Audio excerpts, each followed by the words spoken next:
Hi అండి. Welcome to Vijaya 20 March. Summer వచ్చేసింది కదా ఫ్రెండ్స్. ఇప్పుడు మనకి ఖచ్చితంగా గుర్తొచ్చేది ఒకటండి, మామిడికాయ పచ్చడి అండి. అయితే మనం ఈరోజు చిన్న ముక్కల పచ్చడి తయారు చేసుకుందాము. అది ఎలాగో ఒకసారి ప్రాసెస్లోకి వెళ్ళి చూద్దాం ఫ్రెండ్స్. అయితే ఈ పచ్చడి మనకి 1 వీక్ వరకు నిల్వ ఉంటుందండి. ఇది బ్రేక్ఫాస్ట్లో టిఫిన్స్లోకైనా తినొచ్చు, లేదా రైస్లోకైనా తినొచ్చండి. చాలా బాగుంటుంది. ఎప్పుడైనా సరే మన పెద్దవాళ్ళు కూడా పచ్చడి చేసిన తర్వాత లాస్ట్లో గిన్నెలో వేసి అన్నం కలిపేసి తలా ఒక ముద్ద పెడుతుంటారు కదా, అదేంటో కానీ ఆ టేస్ట్ అయితే చాలా బాగుంటుందండి అలా తినడం. ఒక్కటే పెద్ద కాయని పెడుతున్నానండి నేను. ముందుగా ఈ కాయని శుభ్రంగా కడిగేసి తడి లేకుండా బాగా క్లీన్ చేసి పెట్టుకోవాలండి, ఆరబెట్టి పెట్టుకోవాలి. లేకపోతే పచ్చడి బూజు వస్తుంది.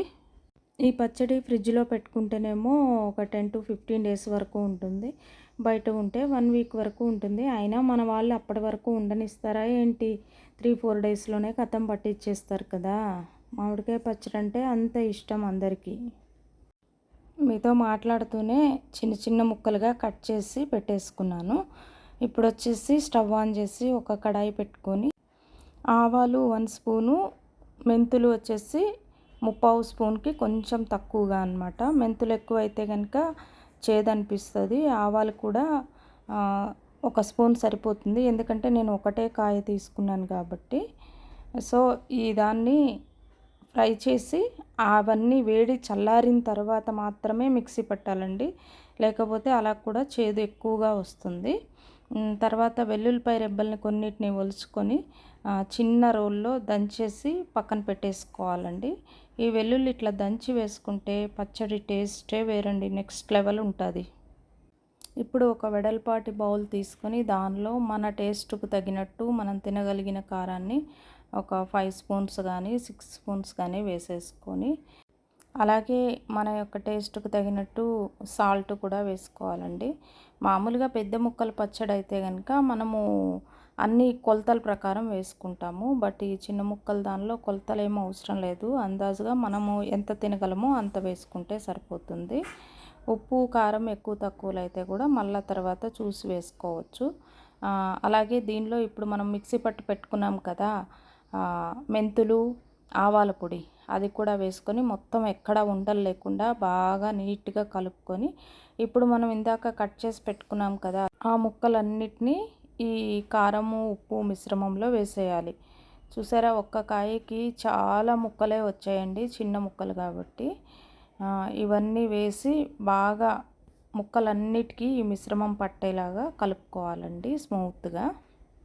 అయితే పచ్చడి మామిడికాయల్లో విటమిన్ సి ఎక్కువగా ఉంటుందండి. దానివల్ల స్కిన్ ఎలర్జీస్ ఇవన్నీ కూడా తగ్గుతాయంటండి. ఫైబర్ కూడా ఎక్కువ ఉంటుంది.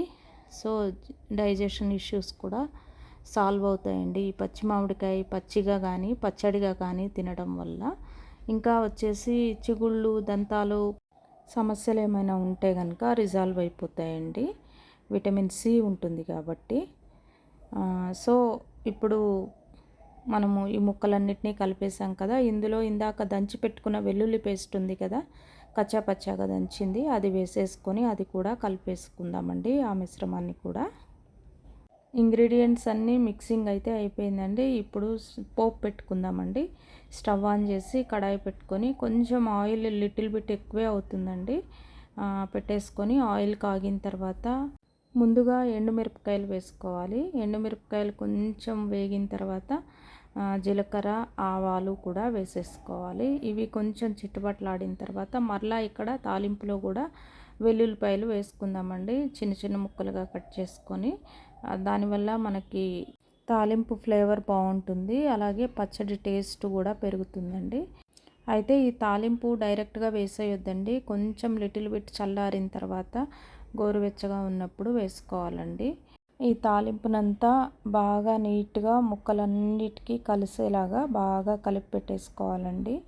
మామూలుగా ఊర పచ్చడి అయితే కనుక పైన ఒక లేయరు నూనె కనిపిస్తూ ఉండాలి. దీనికి జస్ట్ మనం ఒక 4-5 డేస్లో కంప్లీట్ చేస్తాం కాబట్టి అంత ఎక్కువ అవసరం లేదు అని నా అభిప్రాయము. అందుకే నేను ఒక మోతాదులో మాత్రమే వేశాను. ఇదంతా ఒకసారి బాగా కలిపేసిన తర్వాత మూత పెట్టి కాసేపు పక్కన పెట్టేసామంటే ఆయిల్ కూడా సపరేట్ అవుతుందండి. అన్నట్టు చిన్న ముక్కల పచ్చడి మీరెలా పెడతారు? ఇలాగేనా లేదా ఇంకెలాగైనా పెడతారా? కామెంట్ చేయండి ఫ్రెండ్స్. వీడియో మొత్తం చూడండి, ఎక్కడా స్కిప్ చేయకండి. చిన్న చిన్న టిప్స్ కూడా మిస్ అవ్వద్దు. మన వీడియో మీకు నచ్చినట్లయితే కనుక మన ఛానల్ని సబ్స్క్రైబ్ చేయండి. అలాగే బెల్ ఐకాన్ని కూడా ప్రెస్ చేయండి ఫ్రెండ్స్. మరిన్ని ఇంట్రెస్టింగ్ వీడియోస్ కోసం మన ఛానల్ని అయితే సబ్స్క్రైబ్ చేయండి. మన పచ్చడిలో నుండి ఆయిల్ ఎలా సపరేట్ అయిందో చూశారు కదా. ఇప్పుడైతే సర్వింగ్ బౌల్లోకి షిఫ్ట్ చేశాను కదా. చూడటానికే ఎంత టెంప్టింగ్గా, ఎంత కలర్ఫుల్గా, ఎంత బాగుందో. టేస్ట్ కూడా అలానే ఉంది ఫ్రెండ్స్. మళ్ళీ మరొక వీడియోలో కలుద్దాం. అంతవరకు watching my videos. Thank you so much. Bye bye అందరికీ.